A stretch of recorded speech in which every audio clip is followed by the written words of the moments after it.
Bismillahirrahmanirrahim. Kemarin sudah kita bahas tentang keadaan orang-orang yang beriman dan ahli mengerjakan amal soleh ketika berada di dalam kubur, khususnya ketika menjawab pertanyaan dari malaikat mungkar dan nakir. Orang-orang beriman dan beramal soleh akan bisa menjawab dengan mendapat pertolongan dari Allah Subhanahu wa Ta'ala dan mendapat berbagai kenikmatan-kenikmatan surga, walaupun masih berada di alam kubur. Lalu bagaimana kalau jenazah itu atau orang yang meninggal itu dari golongannya orang-orang kafir atau orang-orang munafik? Wa in kanal mayyitu kafiron au munafikon. Dan seandainya jenazah itu atau orang-orang yang meninggal itu dari orang-orang kafir atau orang-orang munafik, yudhasu walayatari ma yakulu fil jawabi. Mereka kaget atau bingung dan tidak tahu apa yang harus dikatakan untuk menjawab malaikat, untuk menjawab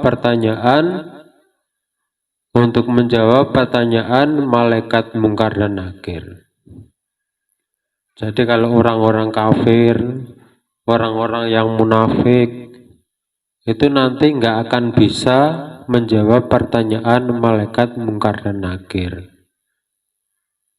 Kama qala Rasulullah sallallahu alaihi wasallam, sebagaimana yang telah disabdakan oleh Rasulullah sallallahu alaihi wasallam, wa amal munafiqu wal kafiru fayuqalu lahu ma kunta taqulu fi hadzal rajul fayaqulu la adri kuntu aqulu ma yaqulun nas. Al hadis rawahul Bukhari. Dan adapun orang-orang munafik atau kafir, maksudnya itu orang-orang yang sudah meninggal, ketika ditanya malaikat mungkar nakir, fa yuqalu lahu ma kunta taqulu fi hadzal rajuli, apa yang akan kau katakan tentang seseorang ini, tentang orang ini? Fayaqulu la adri, maka mereka berkata la adri, aku tidak tahu. Kuntu aqulu ma yaqulun nas, aku berkata sebagaimana yang dikatakan oleh kebanyakan manusia. Jadi orang-orang kafir dan munafik menurut Kanjeng Nabi ini nanti ketika ditanya oleh malaikat mungkar dan nakir, mereka tidak akan bisa menjawabnya, bingung dan takut akan pertanyaan-pertanyaan dari malaikat mungkar dan nakir.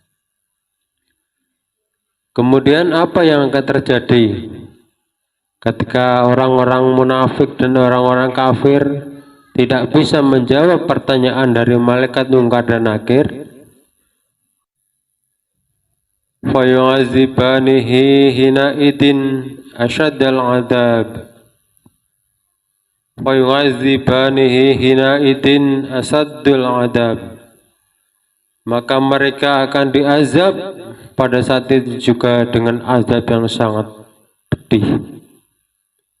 Fayakshifu an basarihi, maka mereka akan dibukakan penglihatannya.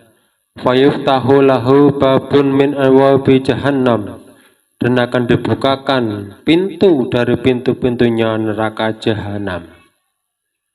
Wa tunawwa'u lahu anwa'ul azabi wal alim, dan mereka akan diberi macam-macam siksaan, macam-macam azab yang sangat pedih. Wa yaqulani lahu, dan akan dikatakan kepada mereka, hadzal jazaa'u man kafara bi maulahu wa daba'a nafsahu wa hawa. Ini adalah balasan untuk kalian, wahai orang-orang yang kafir terhadap Tuhannya dan selalu mengikuti hawa nafsunya. Jadi orang-orang yang kafir dan munafik ini nanti ketika ditanya oleh malaikat Munkar dan Nakir, kemudian tidak bisa menjawabnya, maka mereka akan diberi azab pada saat itu juga. Kemudian penglihatannya akan dibuka oleh Allah, kemudian dibuka pula pintu-pintu yang mengarah ke neraka jahanam, sehingga mereka bisa melihat ke arah neraka jahanam. Kemudian dikatakan kepada mereka, orang-orang kafir dan munafik, bahwa ini adalah balasan untuk mereka, karena di dunianya mereka selalu ingkar kepada Tuhannya dan mengikuti hawa nafsunya. Jadi nanti orang-orang kafir munafik walaupun masih di alam kubur, itu mereka akan melihat arah ke neraka, pintu-pintu neraka jahanam, dan mendapatkan siksa yang begitu banyak, kiriman-kiriman siksa dari neraka. Ada ular, ada kelabang, kelabangnya itu gede-gede, apalagi ularnya. Ularnya itu gigit satu kali gigitan aja nggak sembuh-sembuh sampai bertahun-tahun rasanya. Nauzubillah min dzalik.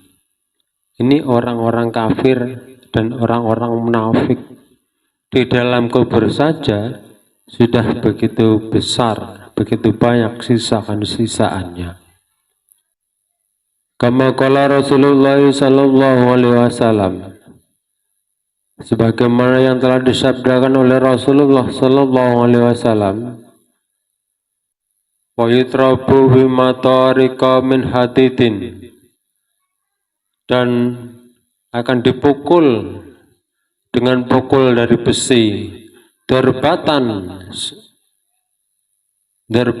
fayashihu sayhatan, yang hanya dengan sekali pukulan maka mereka menjerit, yasma'uha mayalihi gharazakolain, yang jeritannya itu bisa didengar oleh orang-orang yang ada di sekelilingnya, kecuali jin dan manusia. Al-hadis rawahul Bukhari. Jadi nanti orang-orang kafir dan munafik yang tidak bisa menjawab pertanyaan Munkar dan Nakir, mereka akan dipukul dengan pukul besi yang dengan sekali pukulan mereka akan menjerit dan bisa terdengar oleh beberapa makhluk yang ada di sekitarnya, oleh kebanyakan makhluk kecuali jin dan manusia. Dalam hadis Bukhari yang lain dijelaskan bahwa yang dipukul itu adalah kepalanya. Yang dipukul itu di antara kedua telinganya, berarti ya kepalanya lah. Entah dari arah belakang atau depan, sampai hancur. Nah, itu salah satu siksaan di awal-awal di alam kubur, karena tidak bisa menjawab pertanyaan dari malaikat Munkar dan Nakir. Dalam hadis Tirmidzi disebutkan, fayuqalul ardi, maka dikatakanlah kepada bumi yang di sebelah si mayit atau jenazah itu, iltaimi alaihi, himpitlah jenazah itu, kata malaikat. Fataltaimu alaihi, maka mayit itu atau jenazah itu dihimpit oleh tanah yang ada di sebelah kanan kirinya. Fatahtalifu fiha, maka kemudian dihimpitlah. Fatahtalifu fiha, maka sampai hancur, berantakan, berserakan, adlahu, tulang-tulang rusuknya. Jadi ketika ditanya oleh malaikat Munkar dan Nakir, orang-orang kafir dan munafik ini tidak bisa menjawab. Menurut hadis dari Imam Tirmidzi ini, maka malaikat menyuruh kepada bumi atau tanah yang ada di sebelahnya si mayit itu supaya menghimpit kepada mayit itu. Kemudian mayit itu dihimpit sampai tulang rusuknya sampai hancur berserakan. Fala yazalu fihi mu'azzaban hatta yab'asahullahu mimmad ja'ihi dzalik. Maka hal yang demikian ini tidak akan berhentinya azabnya sampai Allah membangkitkan orang-orang kafir dan munafik ini dari tempatnya, yaitu ketika hari kiamat datang. Ini dari balasan orang-orang yang kafir atau munafik ketika sudah masuk ke alam kubur. Ketika ditanya oleh malaikat Munkar dan Nakir, intinya mereka tidak bisa menjawab. Maka ketika itu mereka langsung dipukul sampai hancur kepalanya. Ada sebagian keterangan ini tadi dihimpit oleh bumi. Ketika posisi sudah duduk, maka bumi menghimpitnya sampai tulang-tulangnya hancur berserakan, hancur berantakan. Nah, maka kadang-kadang kita mendengar kabar ada orang menggali kuburan, kemudian menemukan tulang-tulang itu ngumpul. Harusnya kan ketika mayat diletakkan dalam kubur itu kan berbaring. Harusnya tulang-tulangnya itu tidak ngumpul, tapi ternyata ngumpul tulang-tulangnya. Itu ternyata karena menurut keterangan ini, hadis ini, bahwa ketika ditanya oleh malaikat, si jenazah atau mayat itu didudukkan, jadi dalam posisi duduk. Jadi ketika dihimpit oleh tanah sampai hancur berantakan ini, berarti wajar kalau tulang-tulangnya itu ngumpul. Nah, ini keadaan orang-orang munafik dan orang-orang kafir ketika sudah berada di alam kubur.